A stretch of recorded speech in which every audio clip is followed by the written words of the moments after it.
মাঝভান্ডারে গিয়েছেন, হয়তো চোখ দেখেছেন, না দেখলে সামনে দেখবেন। আমি বলে দিচ্ছি, শাহানশাহ বাবাজানের রওজার ভিতরে অনেকগুলো দান বাক্স আছে, বড় বড় ছোট ন, বড় বড় এত বড় সাইজের দান বাক্স আছে।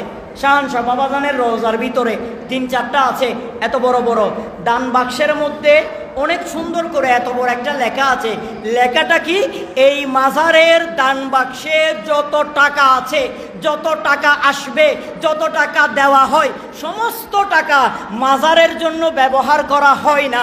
আমি মাজারের আওলাদের জন্য ব্যবহার করা হয় না, মাজারের কোনো খেদমতের জন্য ব্যবহার করা হয় না। ও মুনিব, তোর টাকাগুলা কোন কাজে ব্যবহার হয়? আমার মওলা বাজান বলে, আমার দয়াল নবীর একটা হিকমত ছিল মানবতা, মানুষের জন্য কুরবান হয়ে যাওয়া।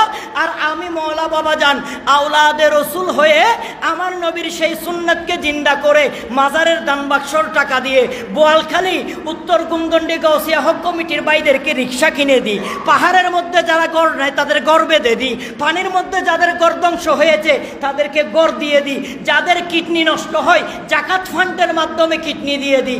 মাজারের টাকাগুলা দিয়ে মানবতার কাজ করি। সুবহানাল্লাহ। পৃথিবীর জমিন একটাই নজির, মাজারের দান বাক্স দিয়ে।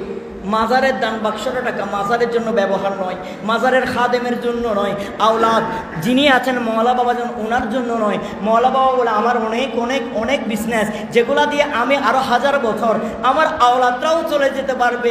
এমনকি এমনও উরুষ আছে যেই উরুষে একটা মুরগি নিতেও মানা করে দেয়। সুবহানাল্লাহ। একটা মুরগি নিতেও কি করে দেয়? মানা করে দেয়। 10 ফুস বলে যে কোনো মুরগিও আনা যাবে না, গরু ছাগল দূরের কথা, গরু ছাগল দূরের কথা। মাঝভান্ডার দরবার শাহানশাহ বাবাজানের খুসরো শরীফের মধ্যে আপনারা পৃথিবীর প্রান্ত থেকে মেহমান আসবেন, কোনো হাদিয়া আনা যাবে না, গরু ছাগল দূরের কথা, একটা মুরগিও আনা যাবে না। তো মুনিব কি নিয়ে আসবো? বলে যে নিজেরা গরু ছাগল হয়ে, নিজেরা হাদিয়া হয়ে দরবারে আসবা কুরবান হতে। সুবহানাল্লাহ। এটাই তো দরবারের নিয়ম, শিক্ষা দিচ্ছেন মাঝভান্ডার।